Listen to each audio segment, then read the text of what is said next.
Hi, I'm Donna King, editor-in-chief of Carolina Journal. This week on the Debrief, we have something a little different. We've been struck just like you about the rising price of groceries, beef, eggs. Everything's getting so much more expensive. And at the same time, we have a brand new U.S. Secretary of Health and Human Services, Robert F. Kennedy, who's really been focused on Make America Healthy Again. So what does that mean for our food supply? We've been studying building a resilient food supply at the John Locke Foundation. Sowing Resilience really examined those policies on how we protect it and how we make it better. Here's what we found out. You can see the first episode today, and then you can see the rest of them in the link below.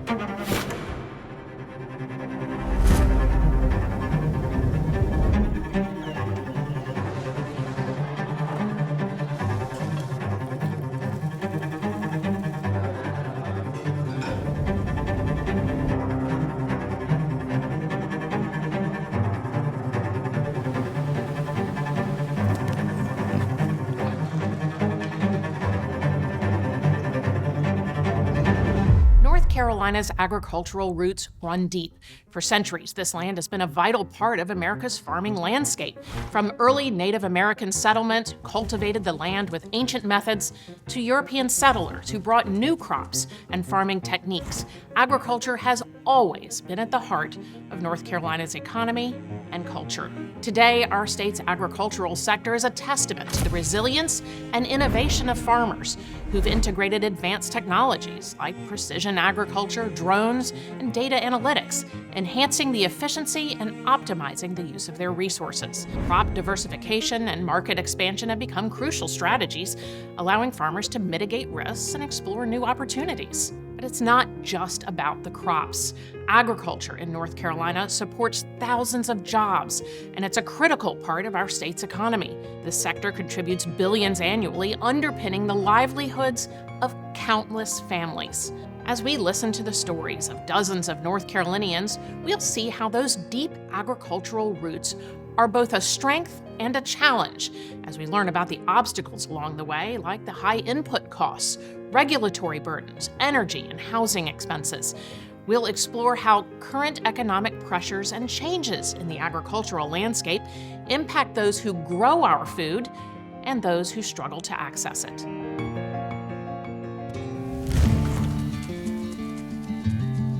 What I really love about North Carolina is the people, especially the people from this church. My husband died about 5 years after we moved here. I don't have any family, but they just rallied around me. My dad was in the Navy and we moved around so much.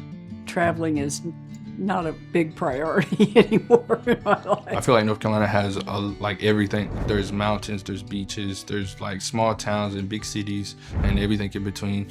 So you could come to North Carolina and really get a taste of really anything. Oh, I moved to North Carolina 50 years ago for the people. And the privilege of being a pediatrician is that people tell you their story. They tell you things that they wouldn't tell their closest friends.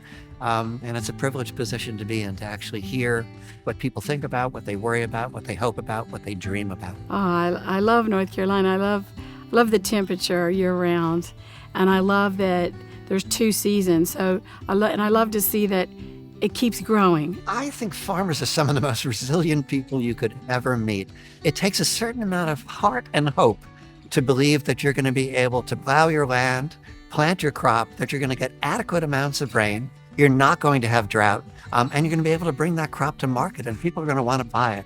It's a really resilient population and one that we don't appreciate as much as we ought to. Well, North Carolina is a primarily farming business state, and we're number one in a lot of agricultural products, and one of those is pork, but it's this large-scale pork. People don't really understand that their food comes from an actual farmer. They just know that it comes from a grocery store. And what we do, we focus a lot on business to consumer, and we have a retail store, so we really have that genuine interaction with the customer about where the food is coming from.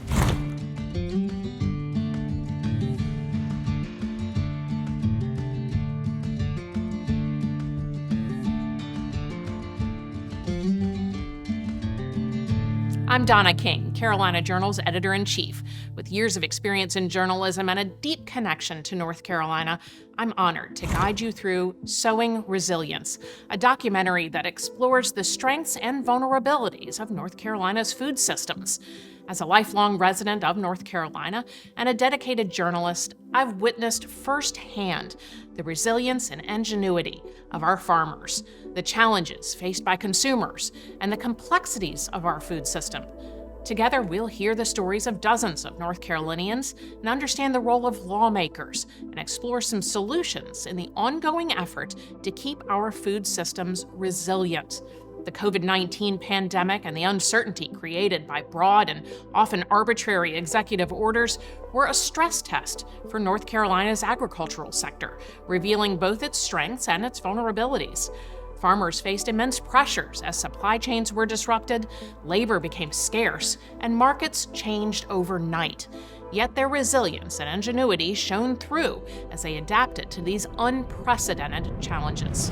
I am officially declaring a national emergency. More than 80 million Americans now told to stay at home. The U.S. Embassy in Beijing confirms the first American death. First responders are scrambling to keep up with the surge in new COVID patients. More than 1 million new daily COVID cases on average for the first time since the pandemic began. We mark a tragic milestone here in the United States. 1 million COVID deaths. I don't know if it was handled correctly. There was a lot of panic, but I think it took a long time for us to get somewhat back on track when I didn't think it should have taken that long. I think people use COVID as an excuse. You know, our kids missed a lot of school. I think that's concerning, and I don't think that we've seen the total effects of that yet. It might be years to come before we see total effects of that. Certainly a lot of people got sick, people lost their lives. I understand, but I'm not sure that we as a country handled it as well as we should have. I was in college before and during COVID, and prices were definitely not where they are now. It would definitely be difficult for me as a college student to try to navigate the situation now, as far as like how much groceries are, trying to decide, do I pay my rent this month or do I get a decent amount of groceries? Well, I was at NC State when the pandemic first hit. I was still helping my parents around at the store, working when I could between classes, coming home, helping my father catch animals and such. It has definitely affected the price of goods and to produce those goods. Our feed prices and pretty much every other price point that we use in our business has gone up exponentially since the pandemic, and I think that food security is a big part of that. It was devastating for some farmers. People are over the pandemic, but they're not over the fact that they want to know that they have a safe, secure supply of food. Well, during the pandemic, it was definitely tough. Still working 50 hours out the week, still not being able to provide for them like I should have been. There were times we had to stand in the lines in the school, and the schools were offering hot meals to the kids morning, noon, and in the evening. There were times we had to go to churches. There were times when we didn't have anything. There were those times, and there were times I had to cry out of shame in the room by myself because I couldn't do what I needed to do for my kids. Our food service was certainly disrupted some from COVID, but I think the state and all producers and growers probably did a really good job to keep that moving forward because, all your farms had to continue to work. You couldn't stop. The pandemic was hard on us, but it was also a blessing for us.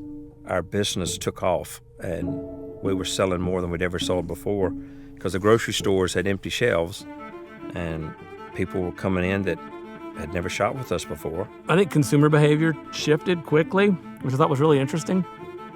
So it was cool for us to see that consumers are willing to pivot and do something else for a period of time.